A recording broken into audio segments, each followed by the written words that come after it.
You're listening to Who Said, a Cardiology Board Review series.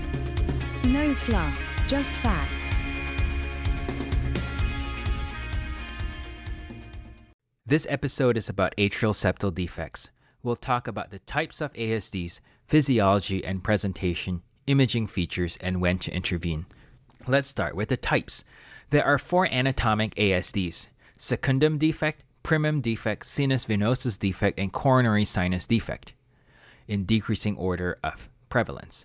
Secundum defect, which makes up 75% of all ASDs, are in the thin portion of the septum, right in the middle or center of the interatrial septum. You would see dropout of atrial septum in echo of a secundum defect. Secundum defect is the only ASD that can be percutaneously closed. Primum defect, which makes up 20% of all ASDs, occur at the inlet just above the tricuspid valve. You would see dropout of the superior tip of the atrioventricular septum. Sinus venosus defect, which occurs in 5 to 10% of all ASDs, are superiorly and posteriorly located. Sinus venosus defect occurs in a region where the SVC or IVC meets the right atrium, whereby there is an anomalous right superior pulmonary vein or both right superior and right inferior pulmonary veins draining into the SVC or SVC-RA junction. Normally, the pulmonary vein should drain into the left atrium, not to the SVC. The interatrial communication is the orifice of the unroofed right pulmonary veins as they pass posterior to the right atrium. The superior sinus venosus defect is much more common than the inferior one. This leads to a left-to-right shunt from the left atrium to the superior vena cava, causing right heart enlargement and tricuspid valve regurgitation. Coronary sinus defect, which is the least common one, occurs in less than 1% of ASDs. This is the absence of a portion of the common wall that separates the coronary sinus and the left atrium, resulting in blood traveling from the LA to the RA via the coronary sinus. The SVC is usually left-sided in these patients. Each type of ASD usually occurs in conjunction with something else, as follows. Primum ASD occurs as part of a partial AV septal defect, meaning there is a missing atrioventricular septum and a cleft mitral valve. That's primum ASD. Holt-Oram syndrome has secundum ASD, skeletal abnormalities in the upper extremities. They may show you a picture of a deformed hand and ask you what this is, and conduction disease, and is autosomal dominant. What exactly are the skeletal deformities of the upper extremities in Holt-Oram syndrome? It's thumb aplasia, hypoplasia, or triphalangeal thumb, short middle phalanx of a digit, little finger clinodactyly and radial deviation, or complete or partial absence of the radial bone. The triphalangeal thumb in Holt-Oram syndrome is also known as a fingerized thumb. A sinus venosus defect typically results from the absence of the dividing wall between the vena cava as it enters the right atrium and adjacent pulmonary vein. It occurs most commonly at the origin of the superior vena cava. Sinus venosus defects are almost always associated with partial anomalous return of the pulmonary veins, either right superior or both right-sided pulmonary veins.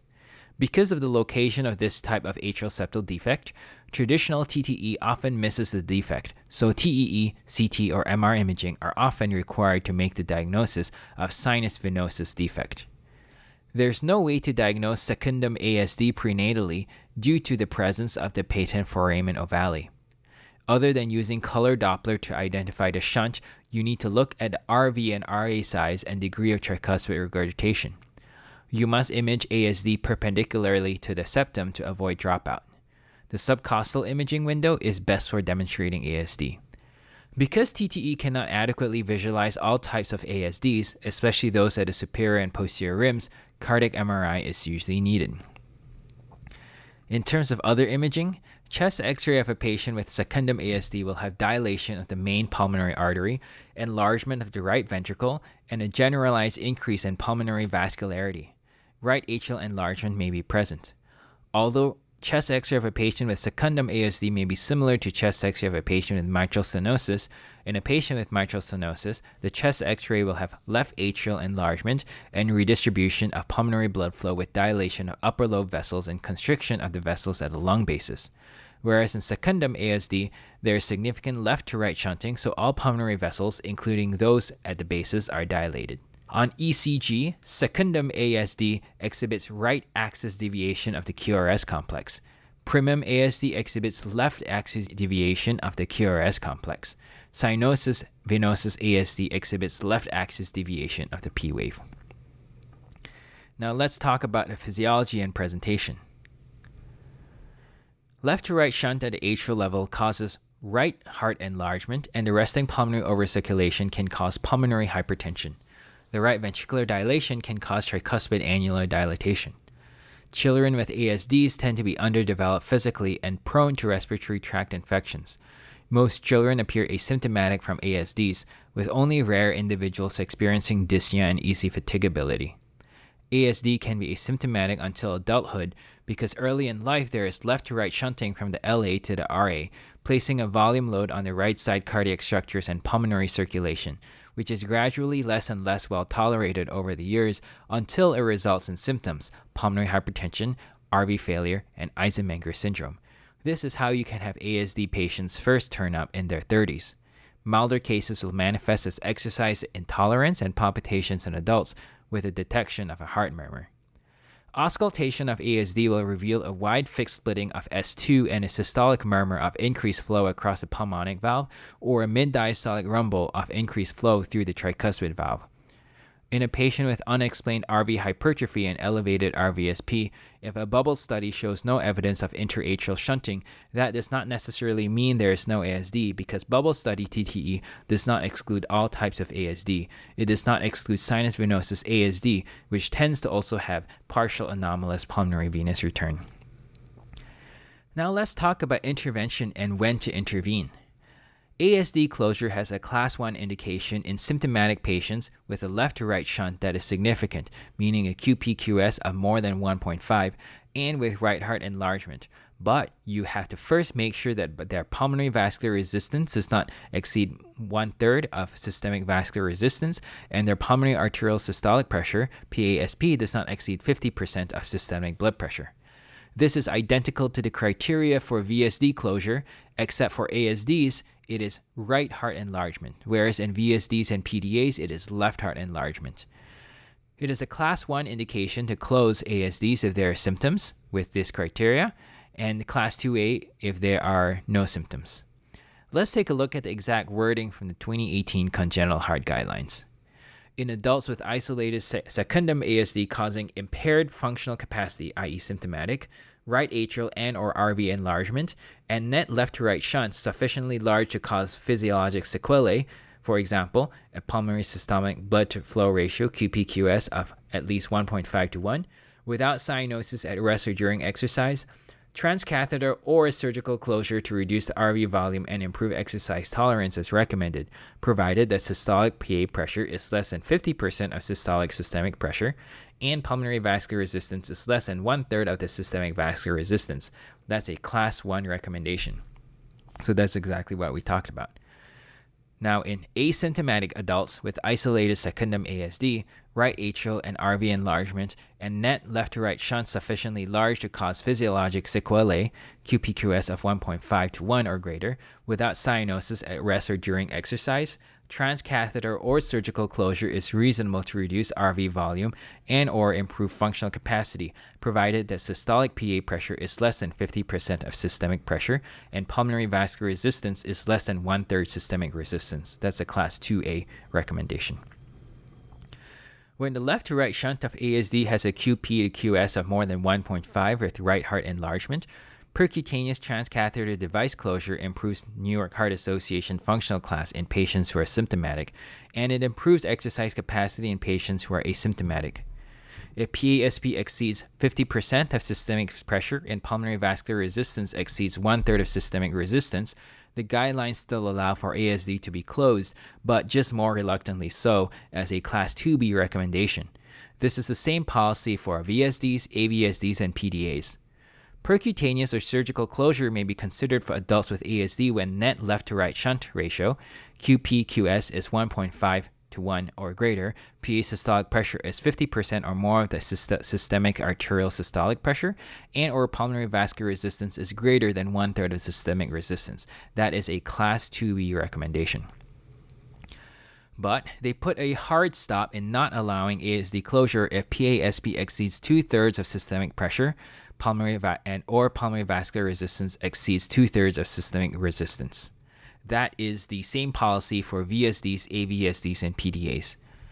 ASD closure should not be performed in adults with PA systolic pressure greater than 2/3 systemic, pulmonary vascular resistance greater than 2/3 systemic, and or a net right to left shunt. That's a class 3 harm statement. A net right to left shunt, for example, in Eisenmenger syndrome, would be a contraindication to ASD closure because of prohibitively high perioperative morbidity and mortality. Right ventricular dilation is a consequence of any significant ASD and cannot be a contraindication to ASD closure. Resultant significant tricuspid regurgitation can be seen and sometimes improves after ASD closure. Tricuspid regurgitation in itself is not a contraindication to ASD closure. Sinus venosus, coronary sinus, and primum ASDs have to be repaired surgically. The only one that can be repaired percutaneously is secundum ASDs. Specifically, the 2018 Congenital Heart Guidelines say adults with primum ASD, sinus venosus defect, or coronary sinus defect causing impaired functional capacity, right atrial and/or RV enlargement, and net left-to-right shunt sufficiently large to cause physiologic sequelae, QPQS of at least 1.5:1, without cyanosis at rest or during exercise, should be surgically repaired unless precluded by comorbidities, provided that systolic PA pressure is less than 50% of systemic pressure and pulmonary vascular resistance is less than 1/3 of the systemic vascular resistance. That's a class 1 recommendation. Secundum ASDs, which are the only ASDs that can be percutaneously treated, can also be considered for surgical closure if it is a very large defect. For example, if there's more than moderate TR and there's concomitant surgical procedure being done.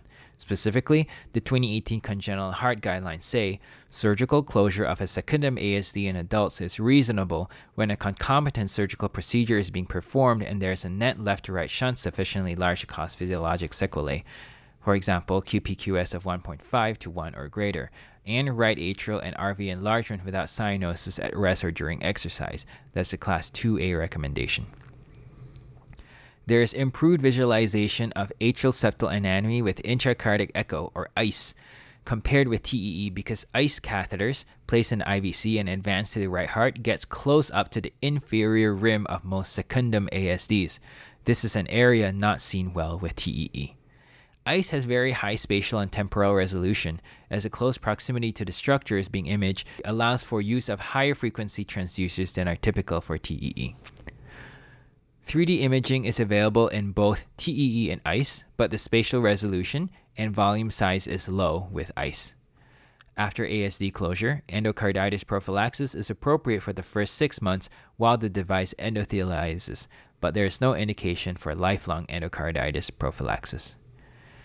That is everything I have for you for atrial septal defects. This podcast is intended for qualified healthcare professionals and is designed for training purposes only. These materials should not be used for direct patient care or as a substitute for independent clinical judgment. For more educational content or to submit suggestions, visit www.rehu.com/meded.